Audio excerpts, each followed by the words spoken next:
आंदोलन में दूसरी पीढ़ी के लोग बहुत कम देखने को मिलते हैं, लेकिन मिलते हैं तो फिर उतनी शिद्दत से मिलते हैं। जैसे पता चलता है कि जो आंदोलन उनके पूर्वजों ने, उनके पिताजी ने शुरू किया था, जिस आंदोलन में जितनी जागरूकता के साथ उनके पिताजी, उनके दादाजी थे, शायद उससे ज़्यादा जागरूकता के साथ दूसरी और तीसरी पीढ़ी के लोग आपको आंदोलन में देखने को मिल जाते हैं। मेरे साथ एल.आर. वाली साहब के सुपुत्र हैं। एल.आर. वाली साहब वही एल.आर. वाली साहब जो पंजाब से भीम पत्रिका निकालते थे और बचपन में हम भीम पत्रिका पढ़ा करते थे। वाली साहब हमारे बीच नहीं रहे, बाबा साहब के साथी रहे, आंदोलन के पुराने सजग प्रहरी हैं और परसों उनका बर्थडे भी था जैसा मुझे पता चल रहा है। तो मैं आपको बता दूं कि कुछ बातचीत उनसे जितना बड़ा नाम, जितना बड़ा कद और जितना बड़ा लेखन और पाठन वाली साहब का रहा है, उसमें उनकी उस को कितनी शिद्दत से उनके सुपुत्र जो है वो बढ़ा रहे हैं। सर क्या नाम है आपका? नमो बुद्धाय, जय भीम। पहले तो मेरा नाम डॉक्टर राहुल बाली है जी। मैं आप सबका बहुत दिल से शुक्रिया करता हूं कि आज आप गर्मी के मौसम में इस इवेंट को कवर करने के लिए आए हैं और जो आप इधर आए हैं बिना किसी लालच के, बिना किसी खर्चे के, बिना किसी की सपोर्ट से, अपने पैसे से जमा करके आप यहाँ पहुँचे।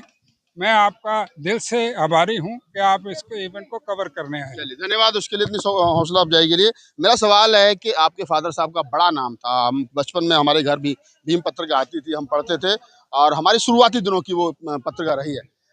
वो पत्रिका का क्या हाल है और आंदोलन में जो फादर साहब ने आपने क्या ऐसा सीखा जिसको आप आगे बढ़ाना चाहेंगे?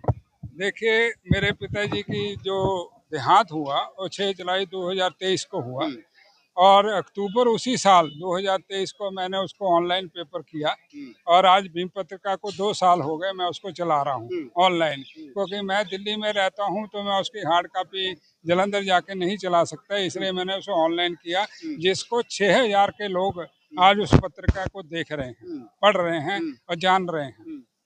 तो भीम पत्रिका को अभी 6000 लोग ऑनलाइन लोग जो है पढ़ रहे हैं और जान रहे हैं। चलिए ये तो पत्रिका की बात होगी। अब मैं सवाल कर लेता हूँ क्योंकि हम जहाँ खड़े हैं ये जंतर मंतर है और जंतर मंतर पर आज बोध गया महाबोधि टेम्पल को मुक्त कराने के लिए आंदोलन आह्वान किया गया, तो लोग यहाँ पहुंचे हैं। ये जो पूरा आंदोलन है, BTMC एक्ट को रद्द कराने का आंदोलन जो है, ये कैसे देखते हो इसको? देखिए, मैं पूरा एक हफ्ता बोध गया में रह के हूँ, आंदोलन में मैंने पार्टिसिपेट किया, और जब जब यहाँ भी आंदोलन हुआ मैंने उसमें पार्टिसिपेट किया है। मैं इसको इस नज़र से देख रहा हूँ कि पहले भी आंदोलन शुरू हुए, पहले भी चले, लेकिन सरकारें झुकी नहीं उसके बाद। लेकिन आज ये जो आंदोलन है, आज जैसे आपके ही पत्रकार साथी ने कहा कि ये बात यूनाइटेड नेशन तक पहुंच गई है, तो मुझे उम्मीद है कि आने वाले टाइम में इसका कोई ना कोई हल निकलेगा और हमारे बुद्धिस्ट लोगों को इसकी एडमिनिस्ट्रेशन, इसका देख रेख सारा उनके हाथ में जाएगा। आप कह रहे हैं कि हल निकलेगा। 91 जितना मुझे याद है, 91 से ये आंदोलन शुरू हुआ।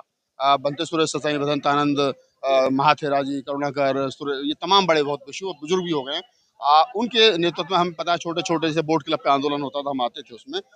तब से लेकर के और आज तक 40 साल जो है वो 30 साल लगभग इसको आंदोलन को 35 साल हो गए। 35 साल में सरकार को नहीं झुका पा रहे हो, संख्या बल नहीं है या रणनीति और नीति ठीक नहीं है? देखिए, ऐसा है, इस देश के अंदर आप रिलीजियस और सोशल मूवमेंट को अगर इतिहास देखेंगे, वो इतिहास ऐसे ही कहता है, कोई 25 साल लगे, कोई 30 साल लगे, कोई 40 साल लगे। ऐसा नहीं होता है कि सरकारों को आप एकदम झुका लो और वो बात मना लो। लेकिन अब क्या है कि बहुत सारे बुद्धिस्ट देश इस चीज़ को मानते हैं कि इसका जो पालन रेखन है, एडमिनिस्ट्रेशन है, वो बुद्धिस्ट लोगों के अंदर जाना चाहिए। और जब ये फोर्स इकट्ठी हो रही है, पूरे वर्ल्ड के अंदर इकट्ठी हो रही है, आप देखिए इंग्लैंड, अमेरिका, कनाडा, हमारे लोग जो हैं इसको ज्वाइन कर रहे हैं और धरना प्रदर्शन कर रहे हैं और एम्बेसियों के सामने कर रहे हैं, और यानी उसका मैसेज तो कहीं ना कहीं जा रहा है। कोई भी आप सोशल मूवमेंट देख लीजिए या रिलीजियस मूवमेंट देख लीजिए, वो ऐसे नहीं होता कि मैंने बटन दबाया और वो हो गई। लेकिन आज इस बात का तो आपको फक्र होना चाहिए, मेरे को फक्र है, इस बात का फक्र होना चाहिए आज कि जितना हमारा दलित समाज है वो जागरूक है और वो जानता है कि सरकारें कैसे गिराई जा सकती है, कैसे बनाई जा सकती है। हर मूवमेंट में कोई ना कोई एंटी सोशल एलिमेंट घुसता है, वो उसको कमज़ोर करता है, लेकिन वो कमियां हर मूवमेंट में होती है, सिर्फ इसी में नहीं है। हर मूवमेंट में होती है। मैंने बुद्ध गया में एक हफ्ता देखा, बहुत सारी चीजें हुई। सरकार ने जहाँ बैठे थे वहां से 2 किलोमीटर और आगे भेज दिया, कुछ बनते जी अरेस्ट हुए। ये सारी चीजें होती है मूवमेंट के अंदर, आप क्या देख क्या लीजिए। क्या कारण है सरदार? एक तरफ तो सरकार में बैठे हुए लोग और खासतौर से प्रधानमंत्री जी कहते हैं कि मैं बुद्धा की धरती से आया हूँ, हमने दुनिया को बुद्ध दिया, युद्ध नहीं दिया। उसके बावजूद भी भारत में बुद्ध के खिलाफ युद्ध छेड़ रखा है सरकार ने। सरकार क्यों नहीं झुक रही और सरकार ऐसा क्यों कर रही है? देखिए ऐसा है, प्रधानमंत्री एक धर्म के नहीं होते हैं, ये आप जानते हैं। लेकिन ये तो बात तय है कि आज प्रधानमंत्री को अगर पूरे वर्ल्ड में कोई पसंद कर रहा है तो बुद्धिज्म के नाम पे पसंद कर रहा है, क्योंकि बुद्धिज्म प्यार और शांति का मैसेज देता है। इसलिए वो जाके दूसरे देशों में कहते हैं कि मैं बुद्ध के धर्म से आया हूँ, बुद्ध की धरती से आया हूँ। लेकिन अकेले पर आदरणीय प्राइम मिनिस्टर नरेंद्र मोदी नहीं है ना, आप उसके साथ संघ देखो, संघ के लोग देखो और उनकी अलाइड ऑर्गेनाइजेशंस देखो जो इस चीज के अंदर नहीं करने देगी। इसलिए ये सारी चीज जो है एक ही आदमी नहीं कर सकता, एक ही प्राइम मिनिस्टर नहीं कर सकता, जब तक सारे जितने भी पॉलिटिकल पार्टीज हैं। अब मैं आपको एग्जांपल देता हूँ, आज राहुल गांधी पूरे देश में बाबा साहब का संविधान लेके घूमते हैं, वो मंदिरों में भी गए, लेकिन लीडर ऑफ ऑपोजिशन उसको नहीं बनाया गया। बाबा साहब के संविधान ने उनको लीडर ऑफ ऑपोजिशन बनाया, लेकिन वो फिर भी साथ नहीं दे रहे। आज उनका आदमी इवन के एससी डिपार्टमेंट में से भी उनका आदमी यहाँ नहीं पहुंचा हुआ। हम दूसरों से तो अपेक्षा ही नहीं कर रहे, हम तो ये कहते हैं कि दूसरी पार्टियां हमारे साथ साथ नहीं है। लेकिन जो सेकुलर पार्टी अपने को कहती है, जो दलितों का हताशी कहती है, उनका भी आदमी रिप्रेजेंटेटिव यहाँ नहीं देखने को मिल रहा एक है। सवाल और अंत में ले लेते हैं चलते चलते। आपने बहुत सारी बातें बताई कि ये जो बीटीएमसी एक्ट 1949 है, केंद्र सरकार कहती है स्टेट का मामला है, स्टेट गवर्नमेंट कहती है केंद्र सरकार का, राज्य सरकार कहती है कि केंद्र सरकार का मामला है। सही मायने में इसको जो ये कानून है इसको खत्म कौन करेगा? बिहार सरकार करेगी या केंद्र सरकार करेगी? देखिए ऐसा है, इसमें मैं मानता हूं, जो मैंने पढ़ा है, इसमें सेंट्रल गवर्नमेंट का बहुत बड़ा रोल है। अगर सेंट्रल गवर्नमेंट में कोई भी पावर रहेगी, पहले कांग्रेस थी उसने भी नहीं किया।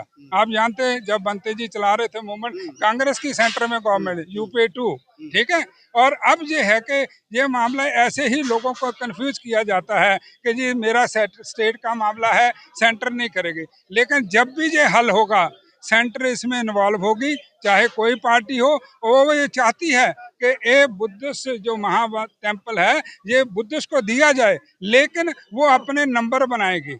हमारे समाज के अंदर वो ये मैसेज देगी, हाँ भाई मैंने करवा दिया। आप देख लीजिए, जितना हमारे पंजाब में देख लीजिए, जो SC ST स्टूडेंट का स्कॉलरशिप है, आम आदमी पार्टी और सेंटर लड़ रही है। सेंटर 60% देती है और स्टेट 40% देती है, लेकिन हमारे बच्चों को सर्टिफिकेट नहीं मिल रहे, को उनकी फीस नहीं पे की जा रही। तो ये स्टेट और सेंटर का इसलिए किया जाता है ताकि इसको लिंगर ऑन किया जाए, ताकि इसको लोगों में कन्फ्यूजन पैदा किया जाए, ताकि वो बिहार में जाके प्रदर्शन करें लेकिन सेंटर का नाम उसमें ना आए।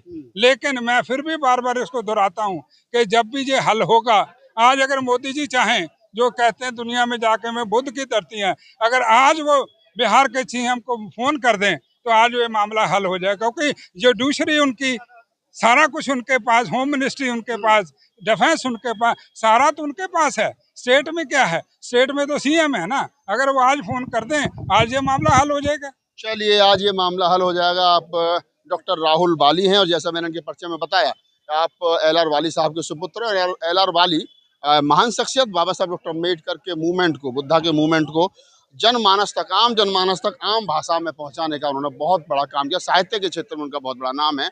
मैंने बताया कि बचपन में हम भी कभी भीम पत्रिका उनकी पढ़ते थे।